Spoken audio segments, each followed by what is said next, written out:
Welcome back to 3 Sport, looking at that battle between Formula 1 and touring cars. And Paul, you've done both. Well, you haven't done both. You want to do both.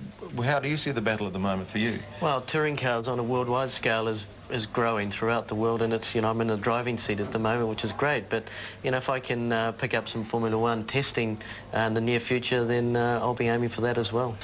Do you have any plans for next year for Formula 1? What's happening? Well, I don't have any plans, no. I mean, I want to stick with touring cars. As we discussed, it's growing. It's a worldwide formula, and I'm in the driving seat as far as 2-litre racing goes. And if that leads on to other things, then sure, I'll be pushing for an opportunity. OK, well, talking about other things, as you can see, the cars are now warming up on the track for the New Zealand touring cars. And coming up, stay with us, join myself and Paul Radisich and also Wayne Munro for a great little wee battle in the 18-lapper amongst the New Zealand touring cars. That's our next feature race on the Nissan Mobile 500 race weekend.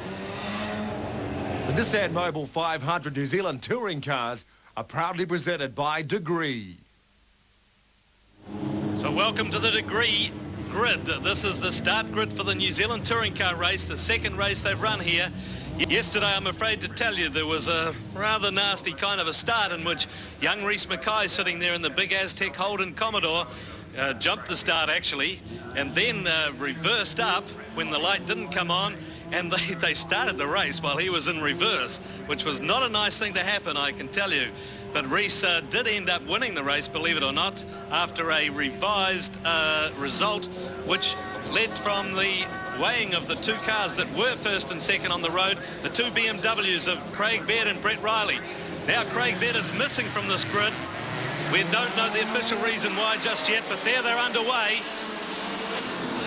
And it's a battle between Greg Brink and Reese Mackay, and it's Mackay who gets the jump on Greg Brink. The V8s rule supreme. So Brett Reilly in the BMW definitely had a bad start there in the 325. Was on the 3rd spot on the start grid, but look at him, he's way back down the line there somewhere. So a disaster for Brett Reilly right from the opening moments of this Degree New Zealand touring car race. Well, that's really going to throw it wide open, Wayne, because Craig Baird has decided not to run his 2.5 BMW in this field because he's getting too confused between the right-hand drive and the left-hand drive BMWs that he's also racing in the Asia Pacific Touring Car Series. So the real defence for BMW's crown in this New Zealand touring car scene was basically left up to Brett Reilly. Ah, so that's the reason we've been given, huh? I wondered what the reason was, because it's rather bizarre to be out there and to be a front runner and then suddenly you're not there after your cars weighed in light yesterday. Only by a couple of kilos, but it was by the official scales of the day, and fair enough. I can understand that decision as a driver's point of view, jumping from the 2-litre cars to this, we call them standard production cars, left and right-hand drive. It takes a lap or two, even a bit more, to get the feel back in it. And by that time, if you're in the touring car race, they're well gone. And, of course, the battle about the two BMWs being underweight, and they were both disqualified from yesterday's New Zealand touring car race, it really means that they're now under pressure. Can we see Brett Reilly perhaps come through the field and put a bit of pressure on these big Commodores? Because they will be loving it, saying, well, now we're the boys out in front. Boy, he's given himself a hard job now. Brett Reilly's a very good driver, and there's no doubt that when he's inspired, as he was in the late stages of yesterday's race, when he came on very, very strong and threw a challenge down to his teammate, he can be sensational. But that start, when he really balked down on the grid and let all these cars get away, he's back in about 6th place at the moment, and he definitely could do without that. But it really has given the other cars, like the Commodores, a chance to show their stuff around the Wellington waterfront circuit. As we took a quick look there, and there's Reilly smoking up the tyres, and he set one of the Commodores into a spin. It's the car of Ashley Hall it is who got the hit there, Paul. Sorry, mate. He's definitely got a bit of a serve there from Brett, trying to take down that inside line. Who was right and who was wrong? Your expert opinion. There's 3 of them in there. First one in, first up, best dressed. That's what I say. So the big field down, the New Zealand Tourers screaming along the waterfront. And there is the damaged BMW, and it is starting to limp and bump its way around the circuit. Brett Reilly's already been in the wars as we take a look in the Iowa replay. And That was the Commodore. Here's the other Commodore. Reilly skidding in, just clips the rear of the big Scania Commodore as it flicks around.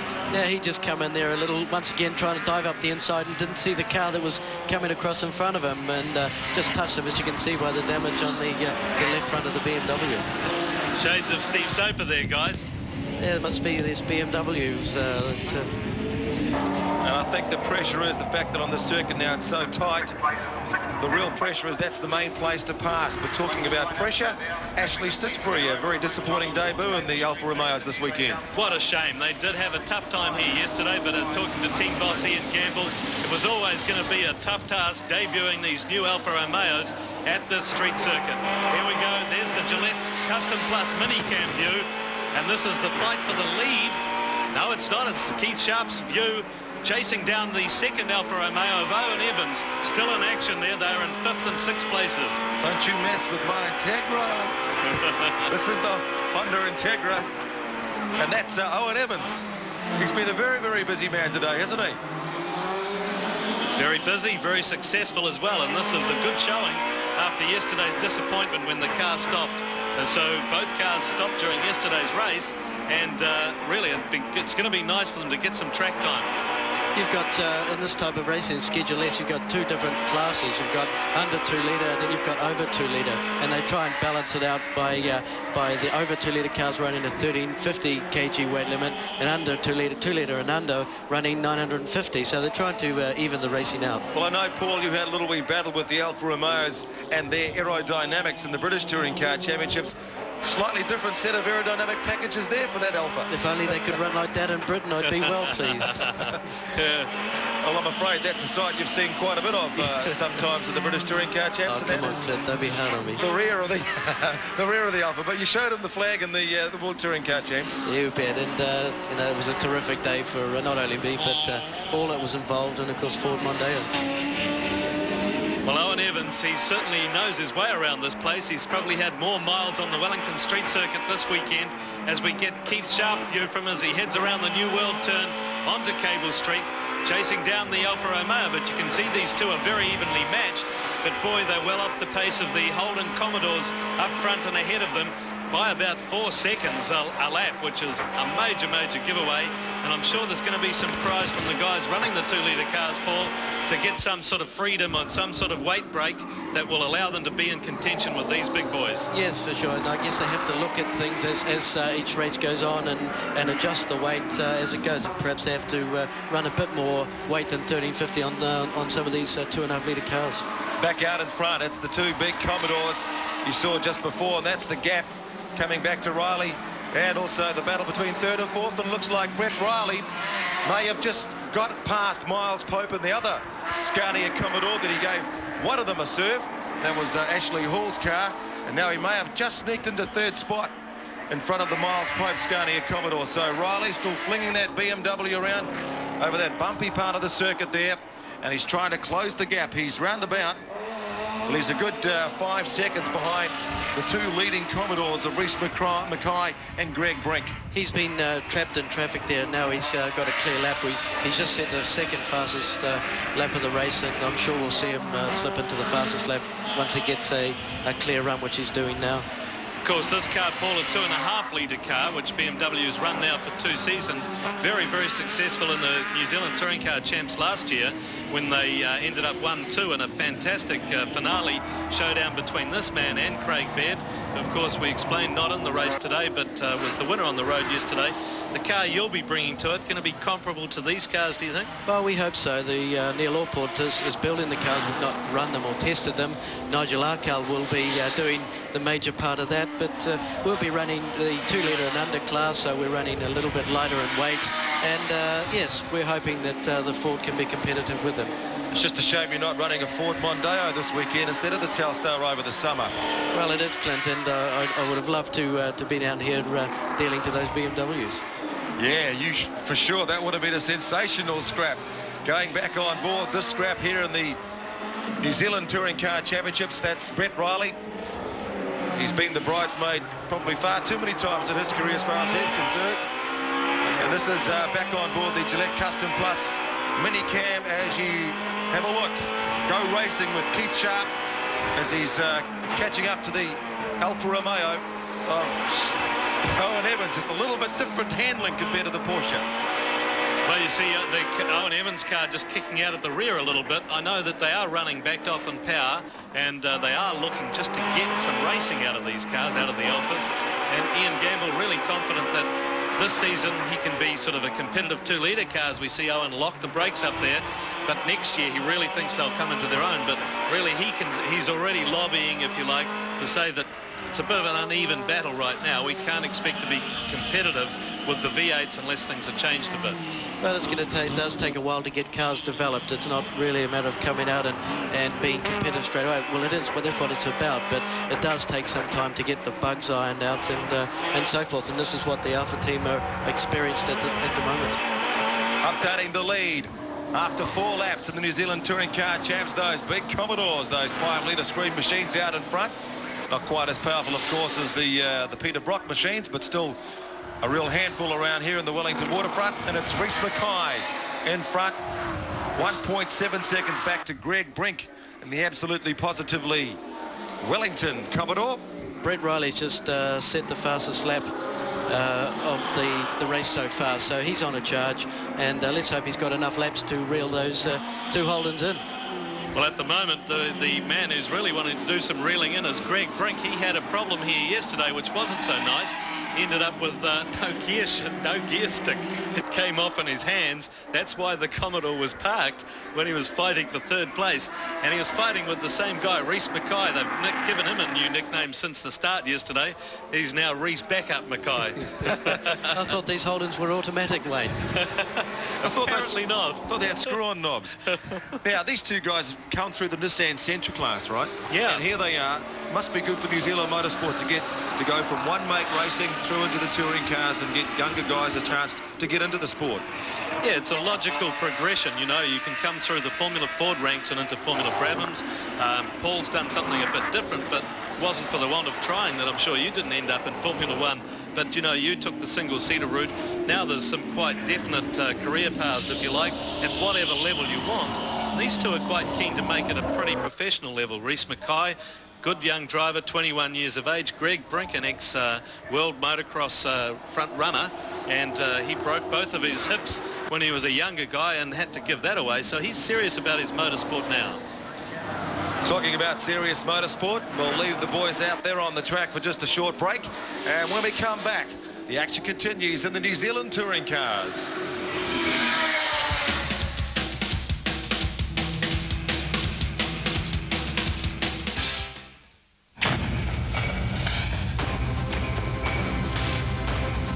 Under extreme conditions, your car engine can reach 145 degrees Celsius.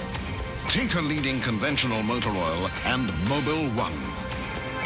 Torture test them at 145 degrees Celsius, and you can see the extra protection of Mobil 1. Mobil 1. Shouldn't your car have the extra protection? Out here, it's easy to see what damage the sun's rays can do to an unprotected surface. So it's a perfect place to demonstrate the protective qualities of Armour All. We'll apply it to all vinyl, plastic and rubber surfaces and leave it out here for 30 days. See, no fading, no cracking, even on the tires. Armour All, it's 15 plus protection for your car. Most new Iowa NSX Mini systems come with front surround. Front surround means that both speakers not only send the sound directly to you, but also angle it off the walls so that you hear it from behind. So instead of buying 4 speakers to get surround sound, all you need are 4 walls.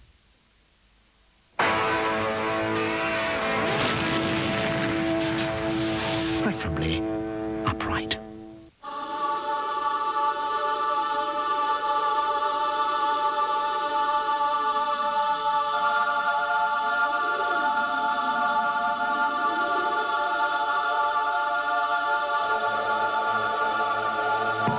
Greetings. For your entertainment this afterlife, we bring you Whitney Houston's greatest love songs.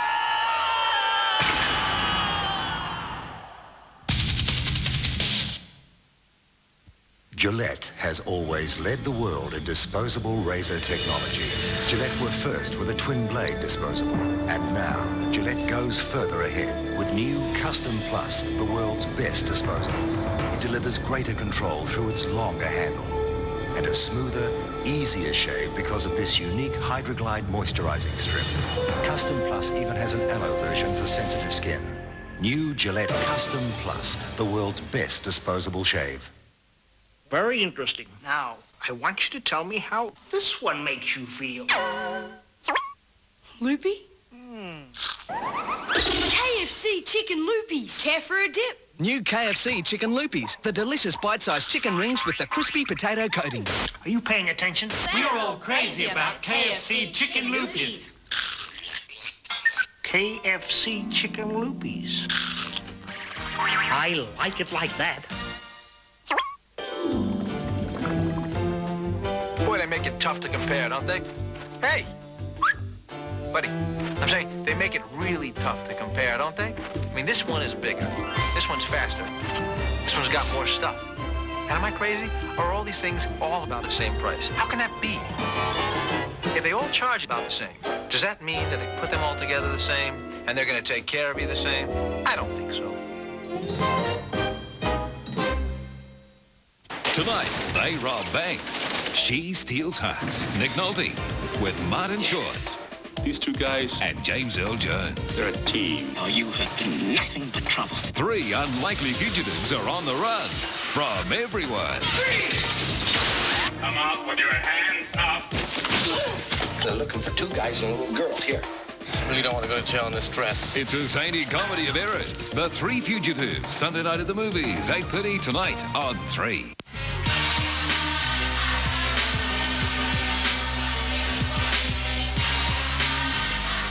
Welcome back to 3 Sport. Just quickly wrapping up the top 5 from the Tate Communications. As you can see there, it's Mackay and Brink, the 2 Commodores out in front. Reilly in third in the BMW. Miles Pope just in front of these 2 guys in the battle for 4, 5 and 6. That's Owen Evans, who's in 5th spot in front of this car, which is the Honda Integra of Keith Sharp.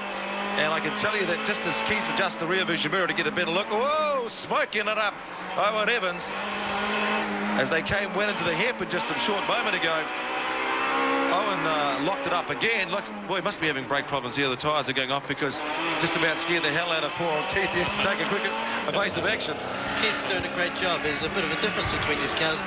2 cars, not only is the difference with Alfa Romeo versus Honda, but you got the Honda, which is 1800cc, and you've got the Alfa Romeo, which is 2 litre. So I can see Keith making up a little bit of time through the corners, but the Alfa Romeo just pulls a little way down the straight, and it's sort of staying station all the time. This is a battle that's going to be transferred to the Super Touring Car Championship next year, we understand too, Paul, with BTC as they go around the Lion Brown corner there.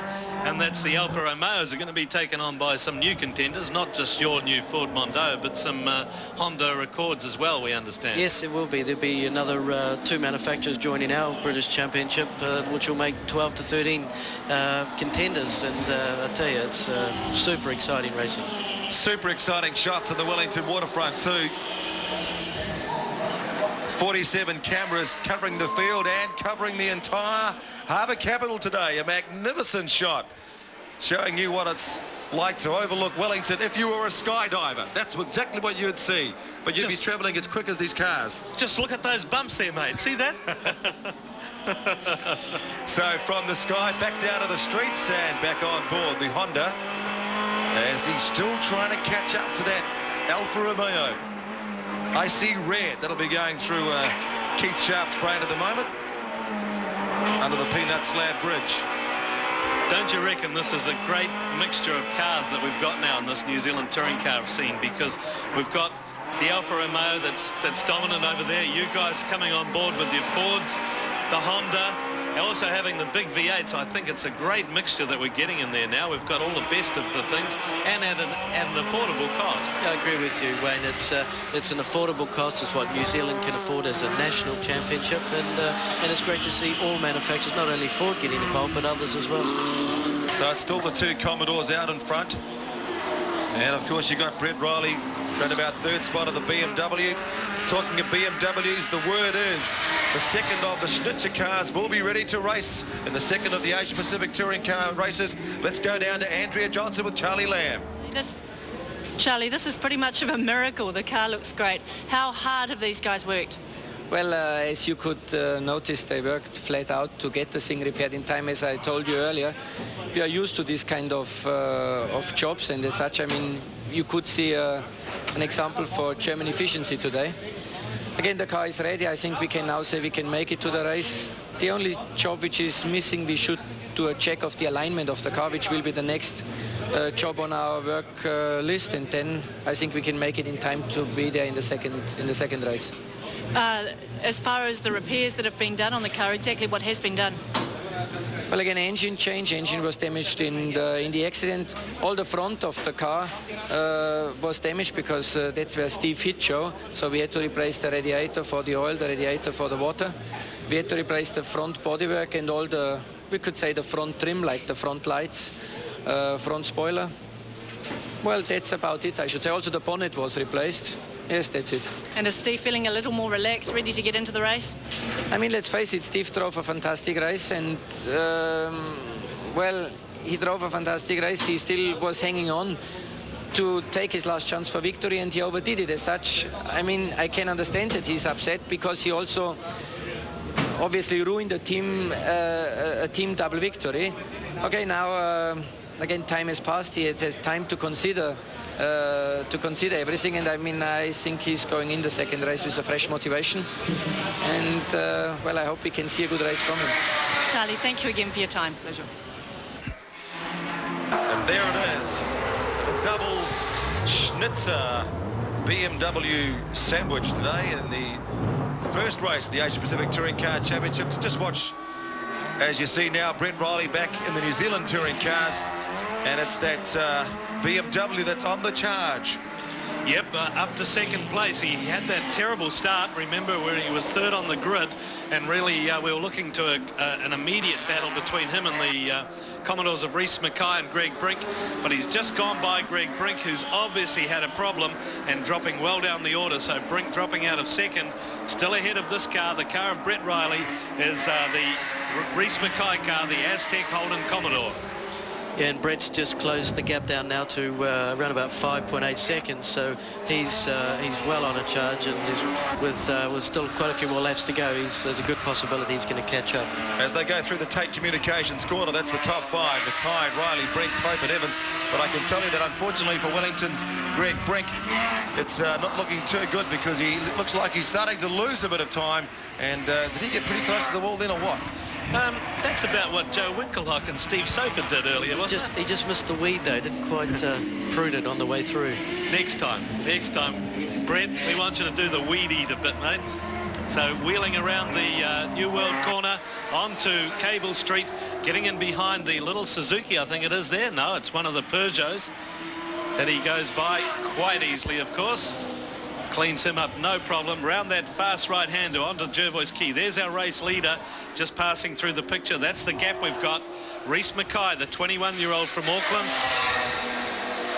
So doing a good job, huh? Virtually the length now, the front straight. We'll get a good time break here. As you can see, Mackay gone through the hairpin, and here comes car number 2. And it's Brett Reilly, and that gap is around about 7.6 seconds between first and second.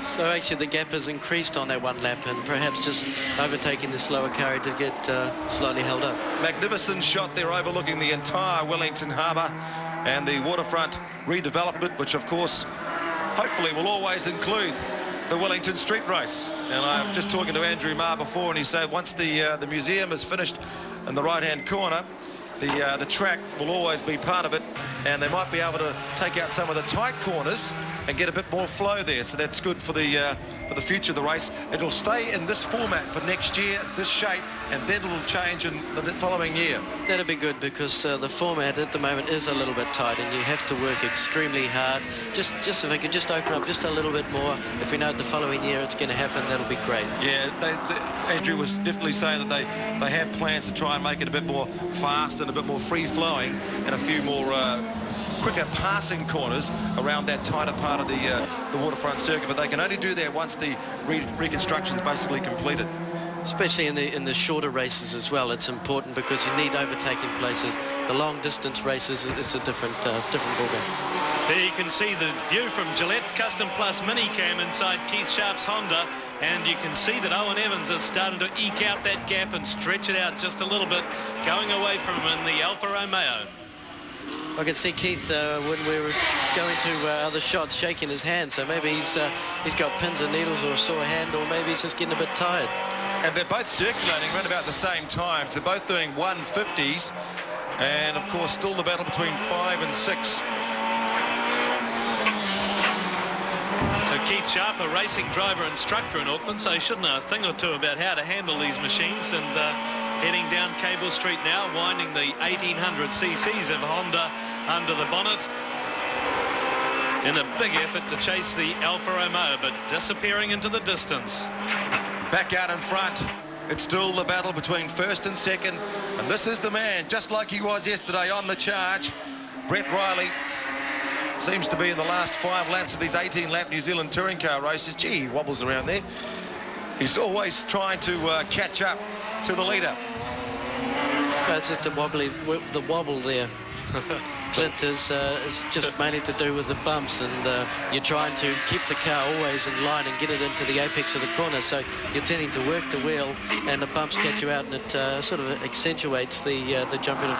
I'm just wondering if that little nudge in the front there may have changed the setup, the steering and the attitude of the car, perhaps? It's a possibility, because he's actually losing a little bit of time to the Commodore, and you know, obviously with that amount of damage it is having some effect. He has done a 1:45.5, so he's setting possibly one of the fastest laps of the race so far. Yeah, pretty difficult task though to actually chase that hard from where he was, save his tyres, still be able to sustain that effort right the way to the finish, I think, because he's made a dramatic comeback from where he was. He was back about 8th or 9th on the first lap, so he's done a great job to get to where he is now. This is a characteristic of the Wellington track. It's like the harder you drive, the harder you push, the more chances you've got, more likelihood of clipping one of the walls, because you do run so close to them everywhere. Oh, and a big smoky one here from Brett Reilly, just as we're talking about that. We've got a bit enthusiastic coming around the kink there down towards the Coca-Cola hairpin, and really had to lock him up to get it stopped. Is that the ability to flat spot your tyre or just cook them? Bit of both, I think, Clint. It's something that you want to try and avoid, but once again it comes back to the characteristic of this track. Okay, we'll take a look again on the Iowa replay. It's Smokey and the Brett Reilly, not the Bandit. As you can see, he's just locked that up big time and just cruising around the hairpin. But the question is, did he lose some time in that manoeuvre? The gap between himself and the leader is 9 seconds, so yes, he has lost a bit of time, but the gap between himself and Greg Brink back in 3rd spot is still 9 seconds as well, so they're comfortable 1, 2 and 3 at this stage on the road. New Zealand Tourers, 4 laps to go. Well, Greg Brink would be unhappy with that, I'm sure, because he really lost a lot of ground. He had that 2nd place stitched up until some problem dropped him back down the order. Had to give way to Brett Reilly, we see here in action. Brett, a man who's done a lot of racing overseas, F3 driving and so on, and a really good addition to the touring car field back in New Zealand last year. Back on board Keith Sharp. Let's see. He's still got Owen Evans in his mirror or in his windscreen in front of him all day, isn't he? He has, and the gap has been sort of coming up and down, but they're keeping around about the same distance. There's not a lot that Keith can do. And when you think about it, I mean, Owen Evans has jumped out of one car into another car. He's had a very busy weekend. It is. It's not easy to do, and especially the 2 completely different type cars. And it's not only the position where you sit, but it's how to use the gear change, the brakes, everything. It's just completely different. So from the Honda Integra of Keith Sharp, back in 6th spot to our lead car. 3 laps to go, and it's Reese Mackay on the Aztec Commodore. He's done it from go to own. He's doing it in style. Very good drive today by the young driver. And the race has actually been shortened down to 16 laps instead of 18 because of some of the delays today. So Mackay is now on the last lap as he races around the Wellington waterfront. These types of cars here, the Holdens tend to come more into their own on the bigger tracks, and the Wellington does suit the smaller cars, little nimble cars such as the BMW. Reese Mackay's done a terrific job here, but as I said, when you get to the bigger tracks in this type of racing, these cars tend to excel more. Well, I guess it's no real big surprise that he's doing well here, because he's had a year with this car, and that's a plenty of development time. He's quite a solid, consistent front runner then, not quite up with the BMW guys most of the time, but now he's coming into his own as a real challenger for the title this year, I would think. So it's Reese Mackay sweeping through the yellow pages, down pit straight, gets the checkered flag. He wins the second race of the weekend in the New Zealand Tourers. Of course, I think he actually won the one yesterday as well. Brett Reilly's second after the two BMWs were disqualified overnight. Yes, excluded from those results yesterday, so Brett Reilly at least salvages the second place for this race, just ahead of Greg Brink coming back. And there we go. Looks like we've got a view from Keith Sharp's car again. This is the closer to the race, of course. This fight they've had all the way. Gillette Custom Plus Minicam will take us through to the finish, to the checkered flag. Let's see if Owen Evans can hold on to this lead ahead of the man fighting there at the wheel of the little Honda at the moment, Keith Sharp. They're fighting for 5th place. Up Cable Street the last time, only got the right-hander at the top, and I think Owen Evans definitely got it sewn up, holds that same spot he's held all the way. Yeah, he could glide across the line from there, and I think Keith seemed to be struggling a lot with understeer at the moment. A typical front-wheel drive problem. So a good end to that race between these guys. They've had a lot of a good scrap down through the field, but another nice win to Reese Mackay. He inherited the one yesterday when the two BMWs were excluded. He didn't like winning that way, and I'm sure he's going to be a much happier boy today to take this one in honest engine fashion. You bet, you bet. I'm looking forward to doing a few races with Nigel Arkell with the Ford Telstar. It really is an exciting series for this country, and it's great to be a part of it. Exactly right, and just a small sample of what we've got, of course, in the Super Touring cars. And I think we've got Murray Taylor standing by with Craig Baird just to tell us why he isn't in this race that we've just seen. Well, Craig, second place for your teammate. You weren't on the grid. What was the problem? There's no problem. I just didn't want to run both cars today. I'm concentrating on the 2-litre car, and it was just the transition from one car to another. It led to a few complications, so I decided to stand down from this race. But Brett brought the car home second. Reese drove a good race. I guess Brett made a mistake off the start, and he paid the price. So. OK, well, another race for you this afternoon. Dramas in the first one for you with the engine. Is the car sorted out now? Yeah, I'm pretty sure. I've been up watching that race, so I'm just going to go back now and check and make sure it's OK. But the sad part was when we got the car back, it actually fired up. So if it is an electrical problem, they haven't been able to trace it because it's vanished. But it's just a broken wire or something in a loom, so I guess they've just changed everything they can. OK, well, all the best. Cheers.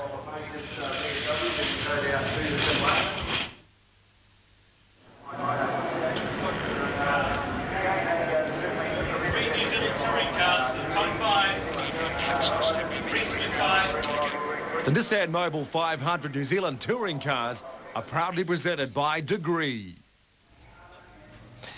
So the action continues here on the Nissan Mobile 500 race weekend on the Wellington waterfront. That was the New Zealand Touring cars. But next up, we are counting down to a start in the second race for the Asia Pacific Touring cars. And of course, the word is that Steve Soper will be back out on the track to have another scrap with his teammates. So don't go away.